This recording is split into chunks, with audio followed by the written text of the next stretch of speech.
Le modèle de l'apprentissage multimédia décrit ce qui se passe dans la tête quand on apprend. On va le rappeler ici. Nous disposons d'une mémoire de travail limitée, non extensible pour traiter les informations. Je rappelle au passage l'importance des connaissances préalables parce que ces connaissances ne prennent pas de place dans la mémoire de traitement. Une personne qui a des connaissances adéquates va pouvoir peupler sa mémoire de travail sans occuper de la place. Ça, c'est un élément important. Pour contourner la limite de cette mémoire de travail limitée. D'abord, adapter la diffusion. Éviter de surcharger la mémoire avec des informations superflues à l'entrée, ce que Mayer appelle la charge cognitive superflue. Cette charge est souvent causée par des tâches d'apprentissage qui sont mal organisées, mal présentées, ou encore qui contiennent des informations confuses ou superflues. Voici quelques principes à suivre sur la manière de présenter et diffuser les informations aux apprenants. D'abord, diffuser efficacement l'information, c'est le principe de modalité qui nous dit d'exploiter les deux canaux de perception en parallèle. Donc le texte d'accompagnement d'une image passera mieux par le canal auditif, alors que l'image passera par le canal visuel. Deuxième principe, on apprend mieux si le texte, le son et les images sont dépourvus d'éléments non pertinents. C'est le principe de cohérence. Cela nous amène à privilégier la sobriété. Selon Mayer, les illustrations humoristiques, les détails superflus doivent être supprimés des leçons, car cela peut créer la confusion dans les esprits. Dans une présentation vidéo, une animation avec narration, la musique de fond, les bruitages sonores n'améliorent pas l'apprentissage non plus.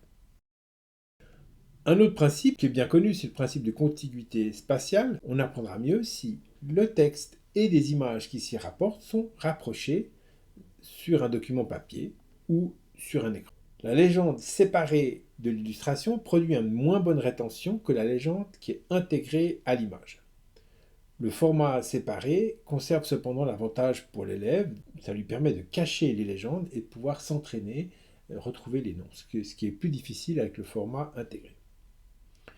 En situation d'examen, placer des questions au verso d'une source d'information, ça va ajouter une charge cognitive aux élèves, ce qui ne va pas favoriser leur performance. Donc la mise en page est importante. Dans le cas d'une présentation via un ordinateur, avec le contrôle de l'apprenant, il existe aussi ce qu'on appelle le format escamotable. C'est un format en fait intégré, mais où chaque légende apparaît sur un clic. Ça va faciliter le travail de mémorisation en évitant d'encombrer dès le départ la figure avec les légendes.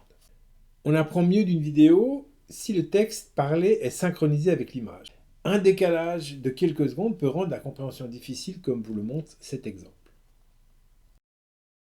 L'ADN se présente enroulé comme sur une bobine. Lorsqu'on le démêle, il ressemble un peu à un escalier en colimaçon. On le trouve dans le centre de contrôle de chaque cellule, appelé le noyau. Le code est divisé en chromosomes, sections d'ADN pouvant contenir chacune plusieurs milliers de gènes. Ces gènes contiennent les instructions nécessaires à la fabrication de protéines, ces innombrables molécules qui constituent et réparent les tissus du corps humain. Voilà, ce court extrait, le commentaire est décalé de quelques secondes. Donc pour un élève un peu expert, il va pouvoir comprendre. Pour un élève qui est novice, il va confondre certaines choses, il va mettre des légendes au mauvais endroit, donc c'est extrêmement gênant.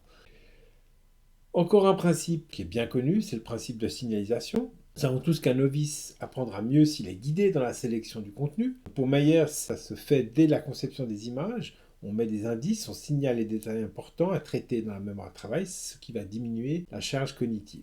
Donc nous, on connaît bien ces techniques. On met en valeur dans le texte par des caractères en gras, du soulignement, des tailles de police. On présente avec l'intonation de la voix, en utilisant des expressions, attention, ce point est important. On a une manière de présenter, on utilise beaucoup ce principe de signalement. Pour les images, on utilise des couleurs différentes et contrastées, on ajoute des flèches pour désigner les éléments, on fait clignoter les éléments pertinents, on grise le contenu externe.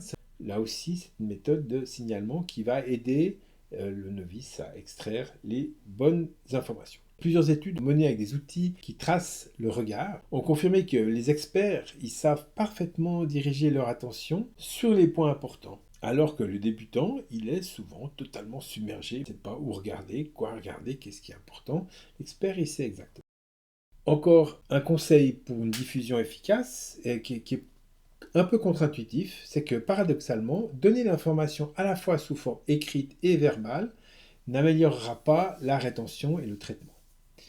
Donc, dans l'exemple qui vous est présenté, la version à droite, non redondante, finalement, s'est avérée plus efficace que la version de gauche, Et comment est-ce qu'on explique ça? Mais c'est parce qu'en fait, on va fractionner l'attention de l'élève sur plusieurs sources d'informations. Il y a les images, il y a le texte, il y a ce que la personne dit. Donc, ce fractionnement de l'attention va rendre un petit peu plus difficile l'intégration mentale de la scène. Alors ici, l'exemple est très simple, mais ça peut, dans d'autres situations, ça peut poser. Pensez à des diapos où vous avez une page de texte et puis la personne qui lit le texte en même temps.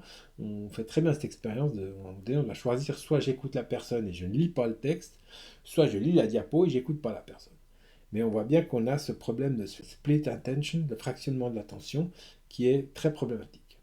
On peut ajouter des termes techniques nouveaux ou des symboles, symboles chimiques par exemple, à condition qu'ils soient limités à 2-3 mots. Donc vous pouvez à la fois mettre le mot-clé et le dire. Là, on s'est rendu compte quand même que c'était plus utile.